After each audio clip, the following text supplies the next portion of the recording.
Hey folks, thanks for joining in. Today I'm going to be talking about how you can fix the slowness of the computer if your computer is running slow, what all the basic steps that you can do in your home, and how to fix the slowness of the computer. Before I begin, hit that subscribe button and the notification bell so every time I upload a video, you will be notified. Let's begin. So, the first step that you can do is to restart the computer. So, if you quick restart your computer, it clear up some temporary glitches that start running as soon as you turn on the computer. So it will help to free up some space or the memory space in the system, and it self optimizes. The computer self optimizes. This is the initial that you can do. The first step that you can do to fix the slowness of the computer. The second is to check for the background processes that might be running as soon as you turn on the computer. So we need to open the task manager. So go to the task manager. There is a path that you can follow and go to the task manager. Go to the process tab, the high CPU, memory or disk usage. Memory or disk usage. If any of the application which are consuming more memory, you can have a look and you can disable that particular process or the application.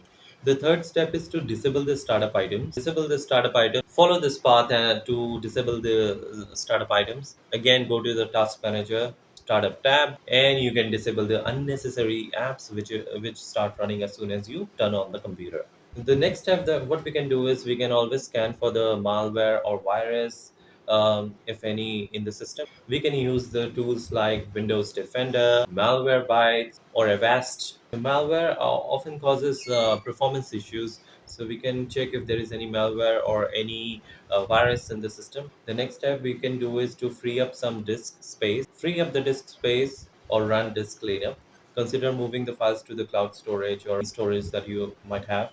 The next step is to update the system and the drivers. So for Windows, we need to go to the settings, update and security. If there is any new update, you need to update the new updates for the system. The next, what we can check is to check for the overheating. We can check if the device is not hot, fans are not loud, if the device is hot or the fans are making sound. In that case, we can clear the air vents or use cooling pads if necessary. The next, what we can do is we can consider hardware upgrades. We can add more RAM if usage is high. Follow this path and go to the task manager again. Go to performance tab, and then memory. You can check for the current RAM size and usage. Basically install the RAM. We can turn off and unplug the computer. Open case side panel. Locate RAM slots on the motherboard. Insert the RAM stick at an angle and press until it clicks, and then close the case and power on. If the issue still persists, we will move on to the next step, and the next reset or reinstall the OS. So for that, we will back up our data first, and we'll consider a system reset, and we will clean the OS installation. These are the basic steps that you can perform in the home before going to a tech to fix your computer. So that's for now. See you in the next video. Bye bye.